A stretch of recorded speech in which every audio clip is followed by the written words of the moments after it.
So earlier this week, I had the chance to interview Chris Coney, founder of the Cryptoversity and the Cryptoverse podcast, and also the Chief Technical Officer at Kexcoin, the ICO we featured last week. So without further ado, here's our interview with Chris Coney. Today we have Chris Coney, who's the founder of the Cryptoversity, the online school for Bitcoin, cryptocurrencies and blockchains.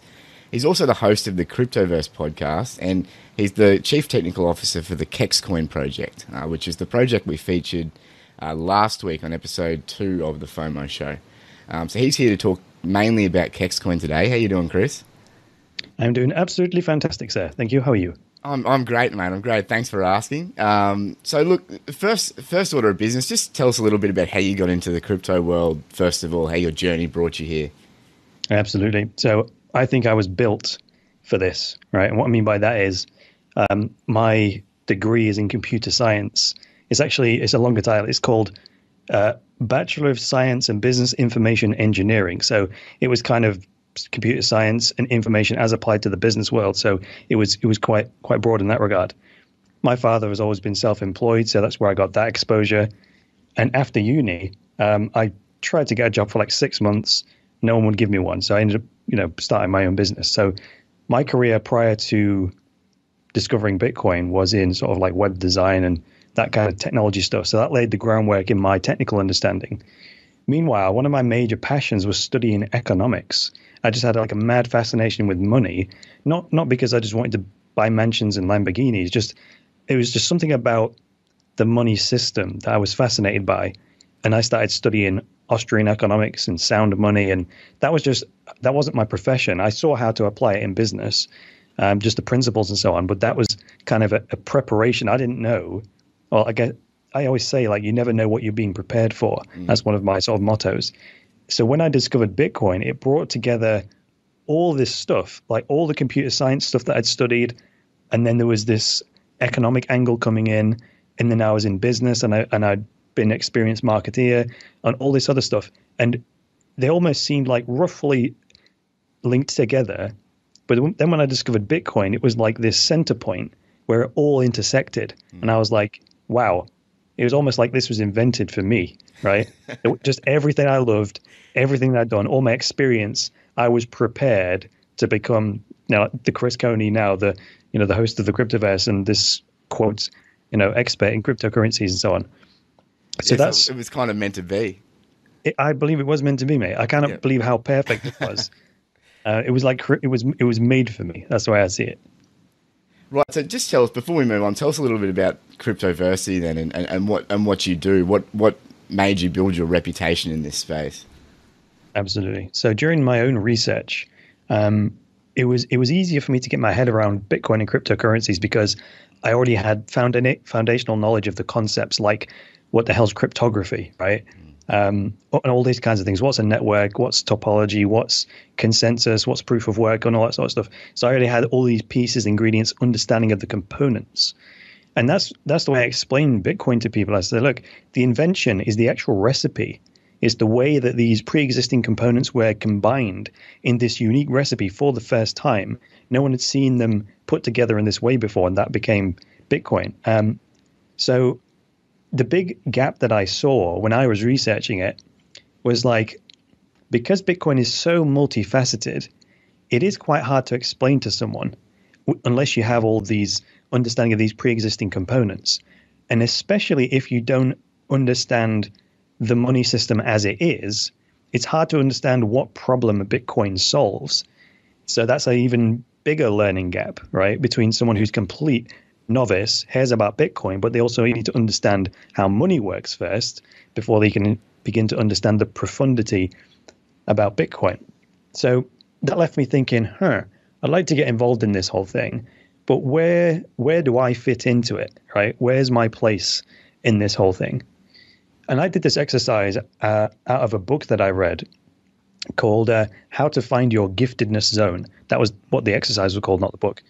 And it was like, email 5 people you know and ask them these questions like, what am I good at? What am I bad at? Yada, yada, yada. Yeah. And just let them all come back to you on their own and see what the commonalities are, right? So I'm shortening the exercise here, but I did it with the 5 people that knew me the best. They all came back categorically with roughly the same answers. and that forms into what Perry Marshall calls your giftedness zone, right? And mine goes something like the ability to communicate ideas without making the student feel patronized or something like that. And that was sort of historically what I used to do with computer science with my fellow students and whatnot. It's all very well being a teacher, but when I was at uni, sometimes it did feel like the lecturers were condescending. Yeah. Right. And it's a really fine balance when you're trying to teach somebody something. Obviously, you know what it is. You're the teacher. They don't know what it is. So there's kind of a mini hierarchy going on there. But the skill of flattening that out, so it's just you and me on a level, and I'm sharing information with you rather than teaching it to you. It's a really subtle skill that I think I have. And that's why the giftedness zone statement came out in the way it did, without the student feeling patronized or inferior or anything like that. Because some people don't ask questions because people don't like not to know because they don't want to look stupid, right? But whenever I've taught people one-to-one, they're just so relieved that I was gentle with them and that they got it and they didn't feel stupid as a result of learning something, right? So I did this exercise beforehand. So when I came across Bitcoin and asked the question, where do I fit into this? I thought, there seems to be a massive education gap here, right? I can see the size of the problem Bitcoin solves, but there's this big gap of understanding. And I thought, well, that's a crisp-shaped and sized gap, right? I can slot my giftedness zone right into that slot, right? So that's why I chose to get into the education business, built my first course, which was called The Digital Money Revolution, and then it's gone on from there.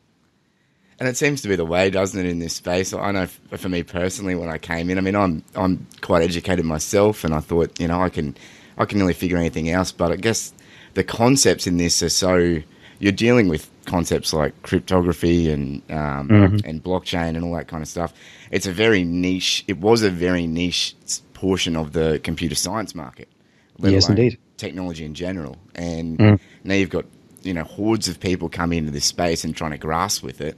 And most of the concepts seems to presume a certain amount of knowledge. Yes. But no one really has, Right. Yeah. Exactly. Well, you wouldn't ordinarily need to know things like what the hell's cryptography. No. I think it's because it's money, right? People really, really want to be able to trust it. And I believe that you don't need trust if you understand something, right? The trust comes from the deep understanding. And that was actually the basis on which I made the first course. It's not very applicable, the Digital Money Revolution course. You don't like acquire a new skill as the result, so you might say that's a bad course. However, my goal with that course was to give people sufficient confidence in how it works, so they would be confident using it with that knowledge of what's going on under the hood, right? If you just say to people, "Oh, don't worry about it; it's decentralized, no one controls it," people go, "Yeah, but how does that work, though?" Right? I'm not taking your word for it, especially not when my money's on the line. If it's email, people are like, "Yeah, fine, it's encrypted email. I don't really care how it works. It's private. That's good enough," because the consequences of your emails getting leaked are smaller than if someone hacks your Bitcoin wallet, right? Whereas if people are putting real money in, they really want to know how that thing is secured, right? Yeah. So you're doing this cryptoversity thing and everything's going well. And then I was actually following your podcast at the time, the Cryptoverse, and you said, yeah, look, we've got this new project. So, and it's called Kexcoin. Yes. Talk to me a little bit about how you went from doing the cryptoversity stuff to then moving into this new project called Kexcoin and how the concept originated.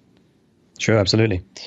So this has been like a lifelong bug of mine. It might be a dysfunctional part of my personality, but whenever I'm doing something, I never feel like I'm doing enough, right? Maybe I need a therapist, maybe not, but that's not important for this conversation. Man, I know that feeling exactly. You know what I'm saying, right? So that's it is what it is. That was there. It's still there. I'm working on it, but it causes my mind to constantly be thinking like, how can I provide more value? How can I do more? And it was when I read the book, like The 7 Habits of Highly Effective People, that helped me write like a personal mission statement, which gave my life an actual purpose, right? So that I'm not just doing this cryptocurrency thing because it's the hottest thing, right? It's in direct alignment with the mission statement I wrote 10 years ago, right? And everything I've done since then has been in alignment with that, right? So that's why I started Cryptoversity, because it helps people, well, because the mission statement goes leading people to freedom through education and awareness. So when I saw the education gap in Bitcoin, I thought, oh, great, financial freedom for the world, and I can educate people. Boom, that's right on mission. Let's do this. However, despite, educating hundreds and hundreds of students and so on, I'm still like got that thing going on. Like, how can I do more? It's great educating people. It's great showing them how to make and save money with Bitcoin and all this sort of stuff.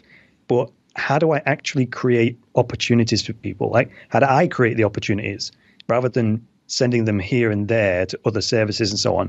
What could I do? And it was coincidental. One of the guys I went to uni with, Simon Lee, right? We were both in the same computer science class. It was odd. We met on the very first day of uni, which was like 16 years ago, and we've been friends ever since. And after uni, he set up like an eBay business selling like TV brackets or something, and then he's built that into a significant business, like serious business. Right. And I would always go and see him on like a social visit every few months or so on. And all we did was talk about business, technology, the internet technologies and so on. And it was on about the third visit when we spoke about, Bitcoin and cryptocurrencies. And then the second time we did it. And then the third time when we spent the whole evening talking about Bitcoin and cryptocurrencies, the next day he calls me and he goes, Chris, I've got an idea, right? So Simon Lee's father, Michael Lee, owns a company called Kexcoin, which is a British company that's 40 years old, and it's in the business of buying properties and turning them into student accommodation. Because Simon's from a city called Hull, which has got a big university there, right?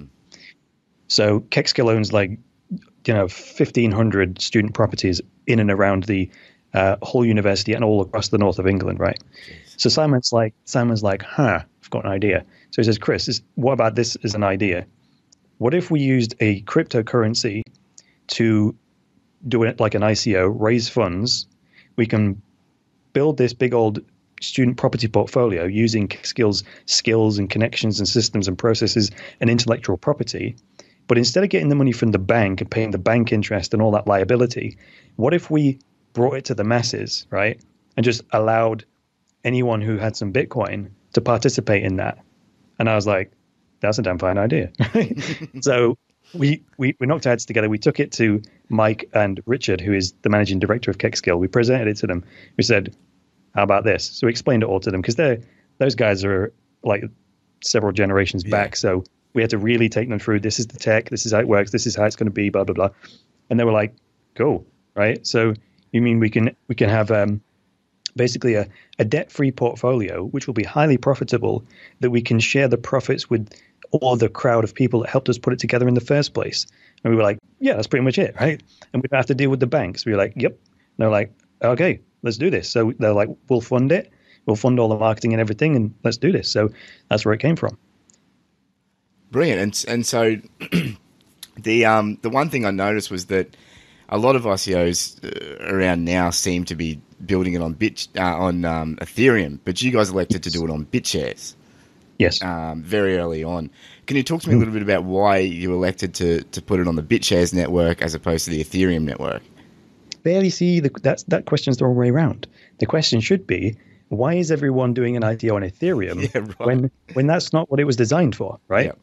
BitShares was designed for exactly this purpose, right?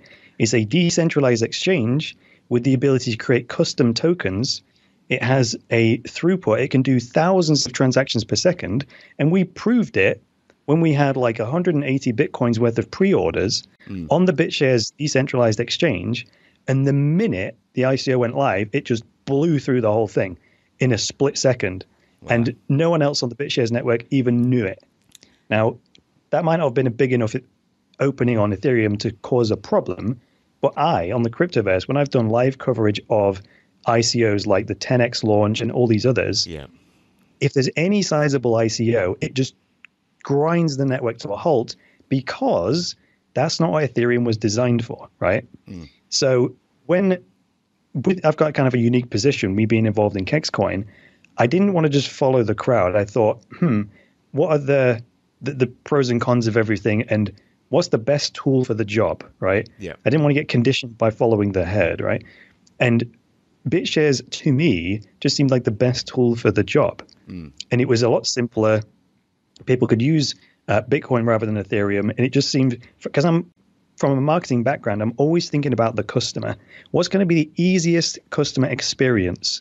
And how do we make it so seamless that we minimize any chance of customers needing customer service? Yeah. Right? Because you know what I'm saying, if you need a huge customer service department, why? Right? There must be some kind of roadblock in the system that requires support. So I thought, if we solve that problem up front by making it really simple, and the network won't jam, the fees will be minuscule, so no one will be calling us up saying, why is my transaction not confirming, right? It just won't happen. It cannot happen. So we solve all those problems up front. So that was the main reasons why we used BitShares. And because it's got a decentralized exchange built in, as soon as people have their coins, they can trade them, number one. Right. But two, there's no delay. There's no like claims process. When I personally have participated in ICOs on Ethereum, it's kind of a disjointed thing. So they collect all the Ether into an address, and then sometime later, they then issue the tokens. And that's not for all Ethereum-based ICOs. But I was, again, thinking about the customer. I thought, if there's this gap between losing control of my money and waiting for my tokens, that's not a good customer experience at all. I don't want anyone being nervous about my project. So that with BitShares, if we sell the tokens directly on the exchange, which is what we're doing, as soon as the Bitcoin leaves your wallet, Kexcoin arrives in your wallet. There's an instantaneous exchange. So you don't need to worry whether you're going to get your tokens or not. They arrive immediately, right? So these are all the reasons why I chose to use BitShares rather than Ethereum. Yeah, and when you're talking about adoption and you know, and talking about widespread use, I mean, it makes so much more sense, doesn't it, to have a transaction process where you do instantly get back what you put in. You know, you get that exchange straight away because, I know personally, like with Ethereum, I've had shocking times sometimes. You know, I mean, even in the what was on the ones I participated in recently, EOS. You know, in the EOS token sale, you know, there's a whole process you have to go through to get your Ethereum even into the EOS blockchain, and then you have to claim that back, and you got to make sure you got enough gas, and it's like a 10-step process, you know. Right, exactly. Here's another one. Here's another big one. BitShares doesn't use cryptographic addresses. It uses account names, right?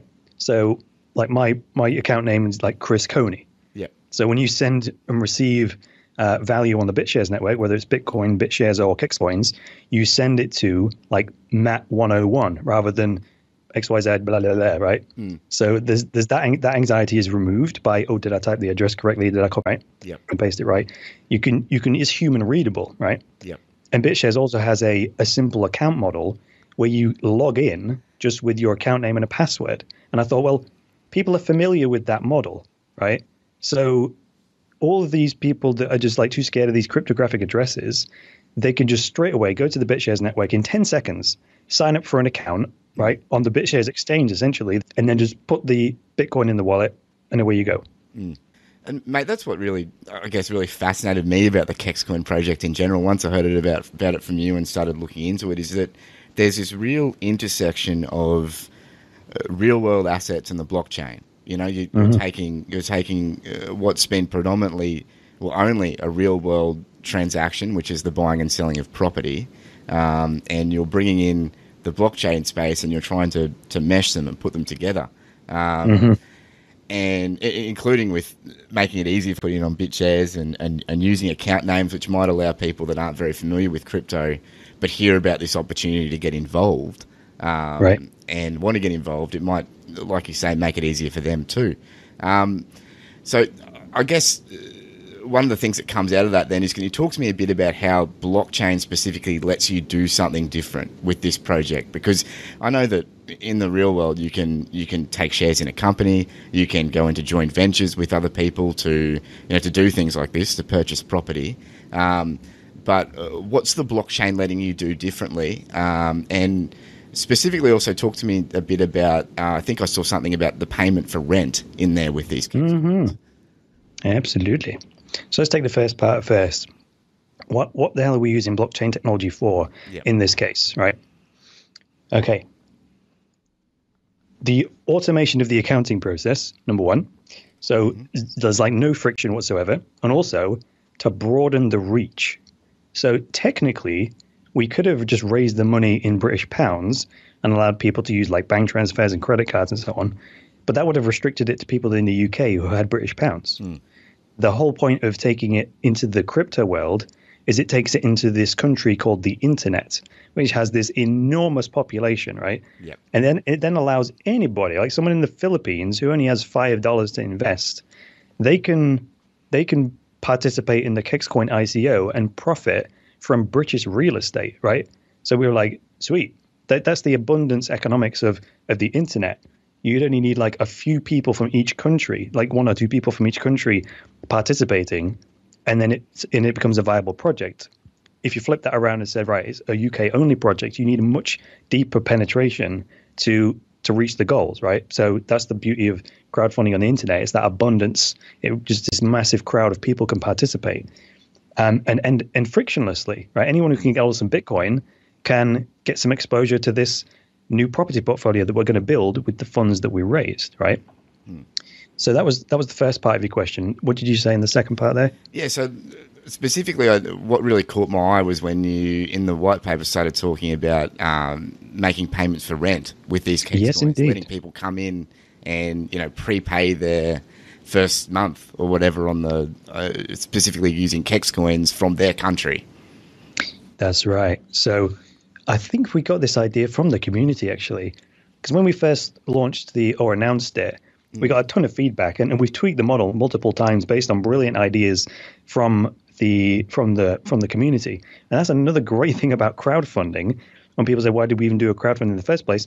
It's the wisdom of the crowd. We have had some fantastic ideas that we've took on board and modified the model because you've got like thousands of brains on it rather than the 10 or so brains that we've had looking at it from the internal team, right? So we people were talking about how do the students benefit from this, and that's where the idea of, okay, so say you are a Chinese student, because there's a lot of Mandarin speakers come to Hull University and study and so on, and one of the ladies on the project, Michelle, who's the English Mandarin speaker, she's a finance analyst for Kexco, but also she helps the Mandarin students when they're, just far away from home and starting uni and so on. So we thought, what about the parents of these students, right? What if they could take some of their Bitcoin in China or wherever they are, buy some Kexcoin with it, and then they could either hold on to it until it goes up in value and then perhaps pay off their son or daughter's entire rent for the year, right? So they could just use it as like a remittance service, buy the Kexcoin and then pay the rent, or they could buy and hold it. And then over time, we'll get into the model in a minute, over time when that Kexcoin increases in value, they could make a call and say, okay, my Kexcoin is now doubled, so now I'm going to spend it and pay rent for my son, daughter, or otherwise for their accommodation, right? Which would be part of the properties that we're going to buy. So the parents of the students could do that, or the students themselves could even do that, right? They could section off a little bit of money into Kexcoin, hold it, and then it'll appreciate in value, and they're getting greater purchasing power, and they could use that to pay off some of their rent. And student debt's a big deal. It's a huge deal in the UK, and it's getting worse, right? Uni's getting more expensive over time, so we thought maybe that'll help out as well. Brilliant. So you mentioned the model. Talk to us a bit about the model. How are these Kexcoins, once they're purchased, how are they going to be used for the foreseeable future? Okie dokie. So there are 3 main ways that people can profit from Kexcoin. The first one is by participating in the ICO itself. So what we're going to do when the ICO ends, which could be on the 14th of October, which is the 30-day mark anyway. So it could be then, or if we sell out before that, either way, that will be when the ICO closes. So when the ICO closes, there's this 48-hour window where we will pick a random time to take a snapshot of all the accounts that hold Kexcoin and how much each account holds. So we've done that 48-hour window with a random time to encourage people just to hold the coins for a minimum of like 2 days after the ICO, just to guarantee that you are holding the coins when we take that snapshot, right? After that, you can do what you like. But if you're included in that snapshot, then you're insured of this first way to profit that I'm going to describe. So if you're included in that snapshot, you then get a share of the increase in property value over time. So even if you get included in that snapshot and then you sell your Kex coins afterwards, doesn't matter. You're in the snapshot, and then when we sell the portfolio at the end of the project, we will basically airdrop Bitcoin into that BitShares account that was included in the snapshot because you supported us at the beginning and you helped us build the capital to build this new property portfolio. We wanted to reward those people that supported us right from the beginning with that incentive, right? So you can still buy Kex coins on the open market if you want to in the middle of the project, but we really wanted to incentivize people to help us from the start because the amount of capital we raise equals the size of the portfolio we can build and equals the amount of profits we can generate and then share with people who helped us out, right? So we're thinking win-win in that regard. So that's the first way you can profit. Now, in the meantime, what we're going to be doing after that is every time we get rental income from these properties, once every 3 months, we're going to take half of the profit that we make from the rental, convert it into Bitcoin, and then start buying back Kex coins from whoever wants to sell them. So that will be a specific day that we'll announce in advance every 3 months. And we'll say, like on the 3rd of March, we are going to come to the market and do the buyback. And on that day, say the buyback budget is like 20 Bitcoins, right? We will go to the exchange, the BitShares exchange, and we will look at all the people who want to sell their Kex coins, which, they'll all be there on the order book. And then we'll start buying those coins back. So we'll take possession of the Kex coin and give the people Bitcoin. And we'll keep doing that until we've spent the whole budget. In this case, what did I say? It was like 10 or 20 Bitcoins. Once we've run out of money, that's the end of the buyback. We come back in 3 months' time and do it all over again. Now, the price we pay for a Kex coin when we buy it back depends on you. So if you participate in the ICO and you buy a Kex coin for the fixed price, which right now is 0.0025 Bitcoin, you might buy it, and then immediately, some people already have done this, they've already listed their Kex coins for sale at double the price. Right. And then they're just going to leave it there, right? So one day, we're going to come to the market on buyback day, and if theirs is the cheapest order, right, if they're offering to sell the Kex coin back to us at the cheapest rate, we'll buy it back at double the ICO price, right? Or higher, right? Okay, so the value is technically, I guess you could say that it's in a way it's tied to the sum of the rent that's generated from that 3 months.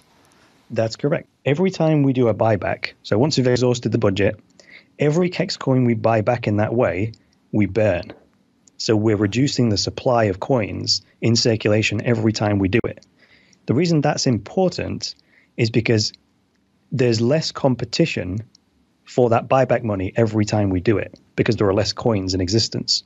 So the longer you hold it, the more scarce it becomes, right? It's because we're burning Kex coins every 3 months, burning it. So not only over time are the profits going to increase, so that's one line going up, excuse me, so that's demand for Kex coin, if you like, from us buying it back, but the supply is going to decrease. So you've got simple increasing of demand, decreasing of supply going on there. So the longer you hold it, the more it should raise in value. Right. Okay. And so as time goes on, well, I guess even in the first round, those bids that are being made on buyback day. So say I've got a Kex coin and I want to put it up for sale back to Kexgill. Yep. Is my sale visible to everyone else too? So everyone can see what I'm offering. They can kind of work out where the market's sitting and work out where they want to put their Kex coins for listing. That is absolutely correct, sir. So BitShares is an exchange like any other. So even now, you can go to the market, which is Bitcoin trading against Kexcoin, and you can see how many buy and sell orders are there, just like every other exchange, Bittrex, Poloniex. It's an order book. It's a market. It's an open market. Now, they won't necessarily know it's you that's placing that order. It will just say someone wants to sell 5 Kex coins at, 1 Bitcoin each or whatever, right? Yeah. So you'll be able to see let's call them your competitors, because essentially that's what it is. You're having to compete for that buyback money, right? So you can either hold longer or you can sell short. Depends what your circumstances are. If you want a faster return, then of course you'll accept a lower price. If you want a longer return, just wait, Yep. Okay. But the Kex coin that are sold to other people obviously aren't burned, but the moment they go to the Kexgill account, on those 3 monthly buyback days, then all the transactions that come to Kexcoin, like all the Kexcoin that comes to Kexcoin, that's all burnt and it's gone forever. That's right. Once we run out of money on the buyback day, the very next thing we do before we finish for the day is burn all those coins. So if we bought back 10,000 Kexcoins, we destroy them permanently and then get back to work. Okay, all right. And so this goes on for a significant amount of time, correct? It does. So now this is another bit of feedback from the community. In our original sort of business plan, we'd set a project as a 15-year project. So we were going to allow the properties to increase in value over a 15-year period, and then sell them, and then distribute the money from the sale of the properties to those people in the snapshot we talked about a minute ago, right? But the first bit of feedback we got, in the Telegram chat, which is on public record if anyone wants to look back at it, and on the forums and so on, people were like, well, I'd really like to use this as a pension scheme. And 15 years only means 15 years of exposure in terms of the increased property value. And you know how the law of compounding works, right? It's an exponential increase. So the value of the property increase after 50 years versus 30 years isn't double. It's many, many times greater. Those extra 15 years don't just double the amount of property value. It's exponentially higher because of the law of compounding. So that was the feedback we got. We were like, can you extend it? So we went back to the drawing board, spoke to Michelle at finance analyst and Richard Stott. We did all the figures and thought, okay, we'll extend it to 30 years so that then it's got a lot longer to increase in value. And then as long as you've still got access to that BitShares account, because that's the thing that has value, right? That is the account we're going to send the money to. Yep. Whoever's in possession of it, whether it's you, your next of kin, whether you put it in your will, doesn't matter. It's just like any other financial asset, if you like, that you pass on, right? So that's what we're going to do. At the end of the project, 30 years time, we're going to sell all the properties and take the proceeds and then return them to the people in that snapshot. Right, okay, so at the end of 30 years, essentially, those properties will be sold and the proceeds will be paid back to those people that still have the coins. Or will they be bought back by Kexcoin and burnt? I got you. Okay, so we've skipped to the third way to profit. Okay, so the people in the snapshot are not the only people that get a share of the proceeds when we sell the property. Right. The third way to profit is if you've held on to those Kexcoins and you still hold them in your wallet on that final day, you're included in the share of the proceeds. Now, okay, you'll get a smaller share because there'll be fewer coins in existence. So the best way to get a greater share of those proceeds is to participate in the original ICO, because that's when Kexcoins will be the cheapest, because they'll be most abundant, right? So the people in that snapshot will get a greater share of it. However, if you miss the ICO and buy some Kexcoins mid-project and just hold them, you'll still get included. It'll just be pro rata. It'll be a smaller share of the final proceeds. Right. So essentially what we've got here, Chris, is we've really got... Is this blockchain's first retirement fund as well? I mean, is that... Maybe. It depends what people use it for, yeah? Maybe. Yeah. Yeah, that honestly hadn't even occurred to me when I was doing a bit of research into the project, and I saw that 30-year buyback at the end, but it didn't really occur to me that some people would actually be saying, I guess because I'm a younger bloke, right, I want to use this for my retirement. But it makes sense because, and that's what really fascinates me about the whole project is it's really a way to get for a lot of people that either don't have the complete capital or are quite risk averse as far as taking out mortgages. It allows them to get into the property market without all of the other baggage that comes with getting into the property market. Right, exactly. And also, you're putting your money to work in a company that is not a startup. So Kexcoin have been around 39 years. They, I think Mike Lee started with something like £70,000 in his first property, and because he saw the quality of student accommodation around the university was poor, so he just bought a property, did it up, rented it out, and it just went on and on and on and on to the point where now I think Kexcoin have something like £120 million in assets. So that's from buying more properties, but also in the increase in actual asset values over 39 years. So I thought, well, want to leverage those expertise. The chances of any individual getting their money to work as hard as that are slim to none, because you just don't have the expertise or the experience. Mike Lee is 70 years old. He's been in it 40 years, proven track record. He's got intellectual property. The actual criteria for buying the properties, that's Kexcoin's kind of secret sauce. That's their closely guarded secret, which is the formula that's going to be used to identify, select, negotiate and buy these properties to make sure that they're highly profitable. There's this old adage in property investing that goes, you make money on a property when you buy it, right? So that's the key. It's negotiating the best deal on the best property at the start, because if you mess that up, it'll be a liability, not an asset. Yeah. And Kexcoin has the proven record to show that they've been able to put that formula in place. Absolutely. So proven. I'll shortcut another question that listeners might be thinking about, which is, what happens if there's a financial crisis? We've been asked this question dozens and dozens of times. And I say, did you not hear me? They've been around 39 years. They've seen the crash in the 80s. They've lived through the 2008 financial crisis. They're smarter than that, right? They'll structure the portfolio in such a way that they not only weather the storm. In a previous interview, when Richard Stott was asked this question, he actually said 2008 was actually one of our best years, because when asset prices fall, companies like Kexcoin and Kexcoin will be buying properties at a steal. Yeah. So that's an ideal opportunity to get some real undervalued assets. So we're not afraid of that at all. Brilliant. And talking about Kexcoin specifically, I know that another question that listeners might have is that, we're essentially giving our money to this company and letting them buy these properties and putting it on faith that, these properties are going to be returned to us in 30 years. What has the company put in place to ensure that the future board members and the future people in charge of the company are bound by these promises and are bound to give these properties, the proceeds from these properties, back in 30 years? Absolutely. Right. Good call. So we've written, well, our lawyers have written, I don't know if you have this you're based in Australia, right, Matt? Yeah. Okay, so I'm not sure how your companies work there, but do you know what an Articles of Association is? Yeah, we have similar. So we have the companies, the constitution of the companies, and we also have the private shareholders agreement that bind the shareholders to do certain things. Okay, the constitution probably sounds like the nearest thing, because we have shareholders agreements, right, which just lays out how the shareholders relate to each other. Yeah. But in the UK, we call it, the document's called the Articles of Association, which is basically a legal document that sets the boundaries on what the directors of the company can and can't do.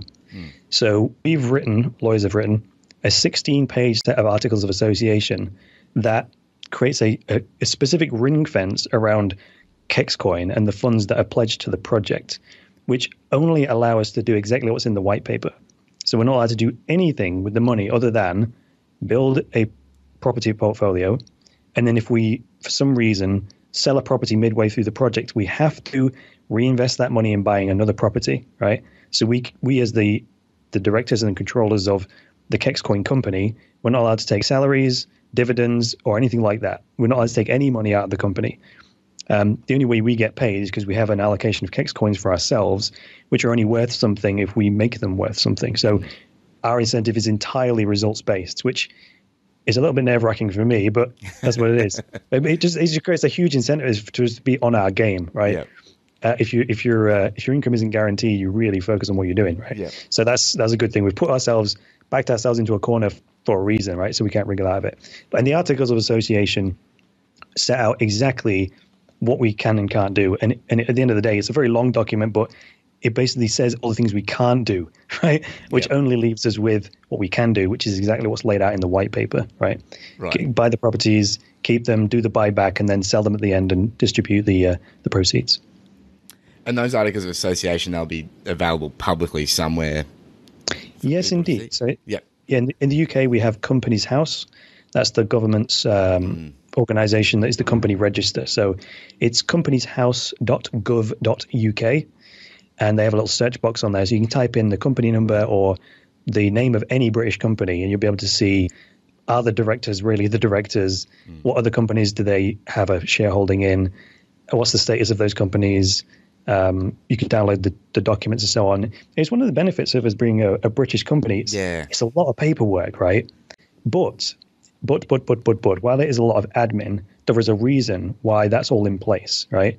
That's what creates the stability for UK companies, is because you can't get away with anything in the UK, right? You just can't. And that's actually probably why we're quite prosperous, is because it's all very well managed and transparent, like Companies House. You can just, when someone's watching, this is like the thing, when you know someone's watching, it automatically modifies your behavior in a moral way. Yeah. You know what I'm saying? Yep. Yeah, we've got a similar thing here in Australia with I think ours is called ASIC, and you can pull up information from any company, download their records, their constitution. You can download, I think you can even download some of their audits, especially if they're publicly listed. Right. It creates this atmosphere of good faith, you know, it because does.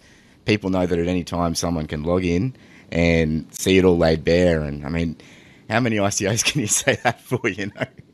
Well, that's the thing. What shocks me, documents.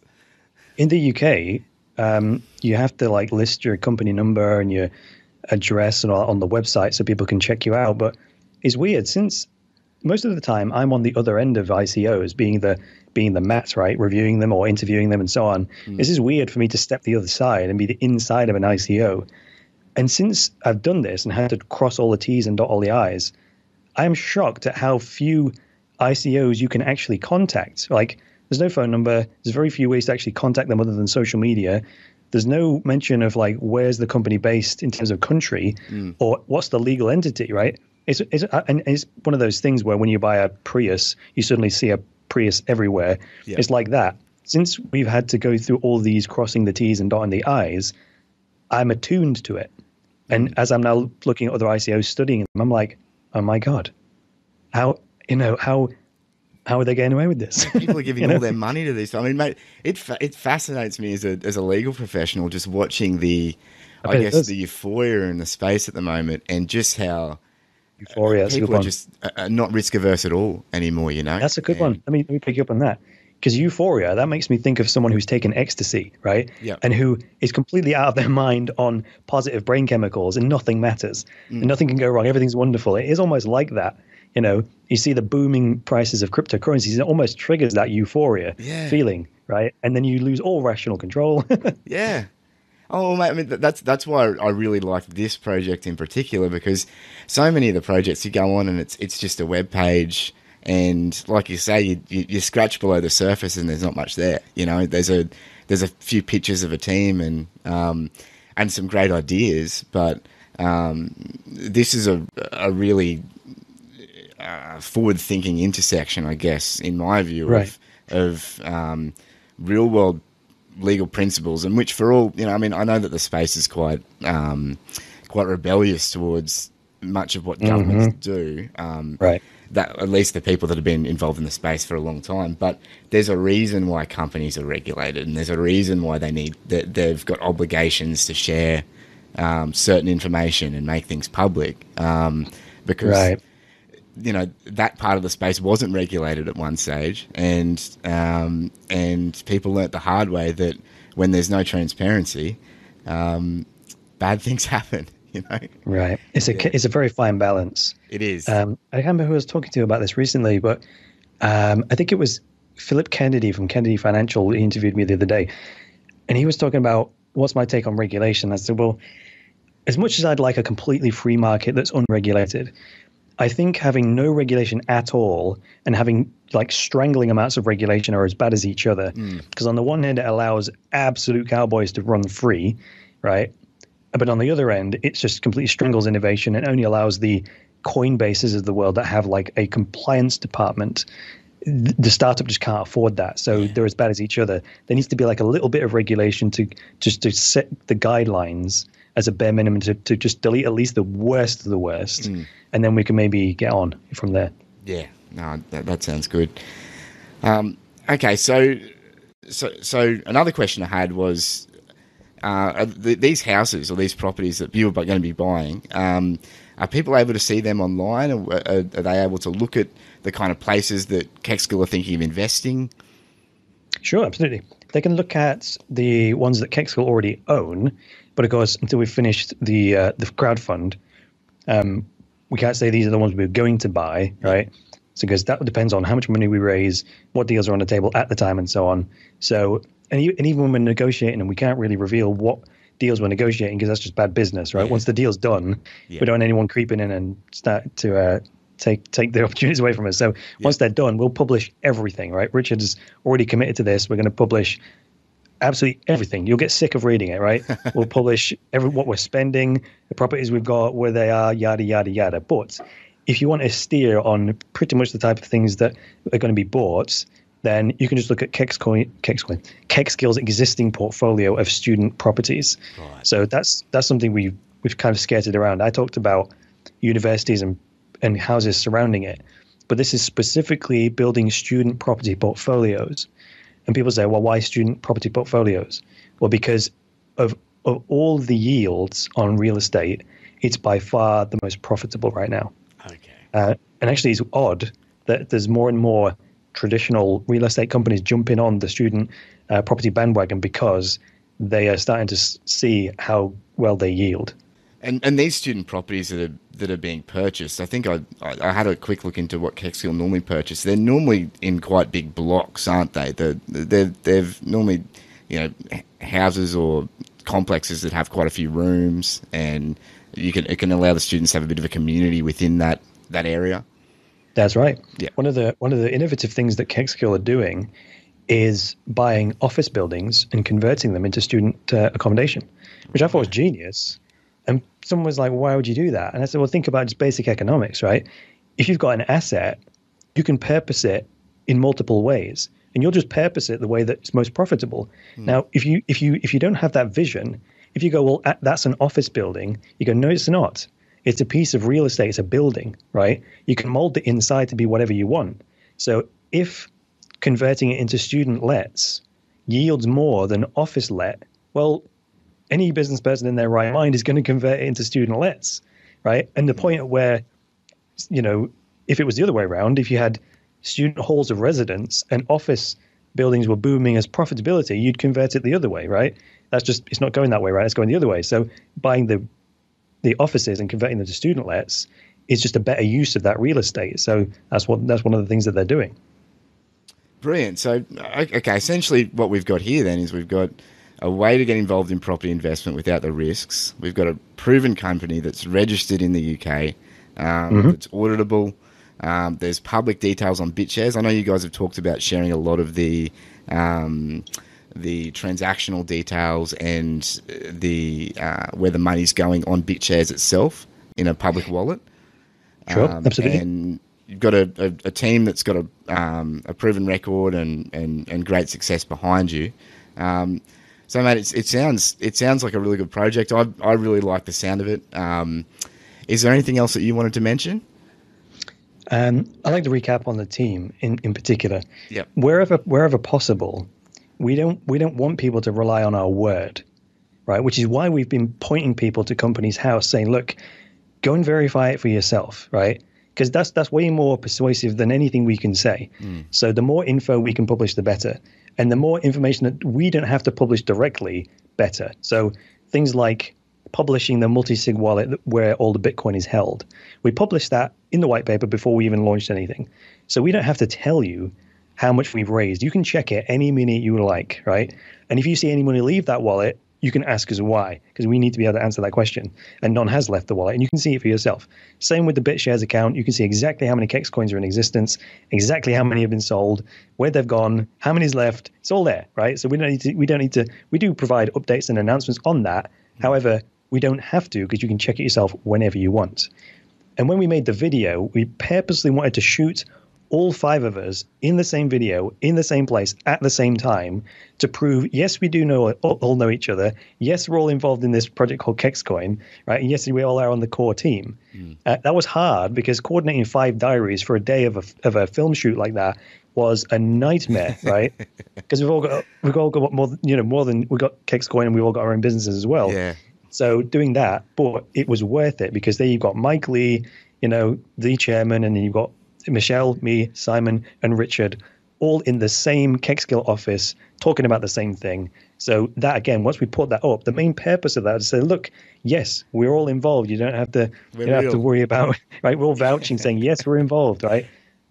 Yeah, man. Like I only saw that video this morning. Actually, I'd somehow I'd missed it, and it blew my mind just because you never see that on the front of an ICO page. You know, you never see, or you rarely see it. Everyone in the same room together talking about the same thing. That's because it's hard, mate. It's because it's hard work, right? And I guess we'd rather go overboard, right? Especially in this business, and maybe that's the thing with us. All of us, have had previous businesses, so I think that counts for a lot, to be honest. Because it's just the way we think. We thought we have to have this in place. And Richard came straight away when he said, "Yeah, let's do this." The second thing he said after "let's do this" was, "We want to become the gold standard of ICOs." That's the exact words that came out of his mouth. And he's said it multiple times since, because that's just how he does business, right? That's how he's built his reputation. That's how Kexcoin has built his reputation. And I was like, that's what I'm talking about. Awesome. Okay, so I've just got a couple of final questions for you, Chris, and they're a little bit more personal. The first one is, go for it. This space is growing, obviously, at an exponential rate at the moment. Where do you see the crypto and the blockchain space in 5 years' time? Yikes. Wow, that is a tough one. It's funny, when there was someone that I met the other day who was launching one of these coins for the cannabis industry type thing. Yeah. And you can tell he's adjusted or climatized to the crypto space, because he talks in sort of like, oh, that was like 3 months ago. And he says that as if it was a long time ago. Yeah. And he said, oh, that was like 9 months ago. And I'm thinking, geez, that was only 9 months ago. But he was saying it as if it was a long time ago. But when I heard it, I thought, wow, that was this year. You know what I'm saying? So that's an incredibly difficult question to answer. Let me try and do my best to answer it here. 5 years from now, the key difference between what's happening today and what will be happening then is a much greater integration between one blockchain and another. I think that will be the humdinger innovation that completely changes the game. So these atomic swap things that Litecoin has been testing out, the ability to, in a trustless way, swap a Decred for a Litecoin, right? So those are two currencies, but all these blockchains are sort of fragmented right now. Once we start linking them together in a big, massive network of networks, that's going to be realized in the next 5 years, I believe, and that will create opportunities and changes that I can't even imagine right now. And what would you specifically then like to see crypto change in the real world? I personally, whether this is how realistic this is or not, is an increasing number of just everyday merchants accepting it directly as payment. I'm not talking about BitPays. I'm not talking about like coinpayments.net type of things where you convert it back into fiat. Actually, Coin Payments, apologize, they don't do that. But BitPay do that, where you immediately receive the Bitcoin and have it turned into dollars, right? The more merchants that can accept crypto as payment directly, that moves us ever closer to the holy grail of using cryptocurrency as the unit of account, meaning when we start pricing things in Bitcoin. Now, the listeners, I know already, a whole bunch of listeners when I say that are going to go, Chris, you've lost your mind. Pie in the sky, mate, right? That's so far off. When you go into Whole Foods and it says, this banana is 0.001 Bitcoin, right? That would be my holy grail, because that means we no longer need to liquidate our crypto back into fiat currency, and that will create massive price stability and massive liquidity. So, and then we don't need the old financial system anymore. Once we can earn Bitcoin and spend Bitcoin in Whole Foods, that will be a good day. Brilliant. Well, Chris, thank you so much for being a very gracious guest. Where can we find Kexcoin? You can find it at kexcoin.com. Okay, so go there, get involved in the ICO, check it out, check out the white paper. Do you have any other shout-outs you want to do, Chris? Not really.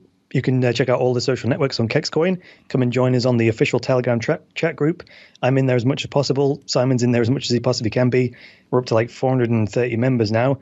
And so you can scroll back through that and look at all the questions that have been previously answered, or ask your own question. You're free to come in there. Brilliant. Well, Chris, thank you very much for being a guest on the show and taking the time out of your busy schedule to talk. I really appreciate it, and all the very best. I've enjoyed talking to you, mate. Thank you very much. I really like that because they're a real world company, which is what kind of gets me. I'm like, well, these guys actually are real. Like, you can go to their offices and like, how many ICOs can you actually say that about? But it's true. Yeah. So that's about it for us here at the FOMO show. Bit of a different episode today, but we hope you've enjoyed it. If you know someone that might enjoy listening to us, please share the podcast with them. We'd always love to have new listeners. You can find us at FOMO.show. That's FOMO.show. You can jump on our Slack at FOMOshow.slack.com and have a chat to us. You can follow us on Twitter at @the_FOMO_show and at Facebook at Facebook.com/the FOMO show. As always, we'll put all those links in the show notes. Fantastic. Well, yeah, thank you for joining us and thank you for listening. I'm Matt. And I'm Joe. And as always, yes, remember, no FOMO.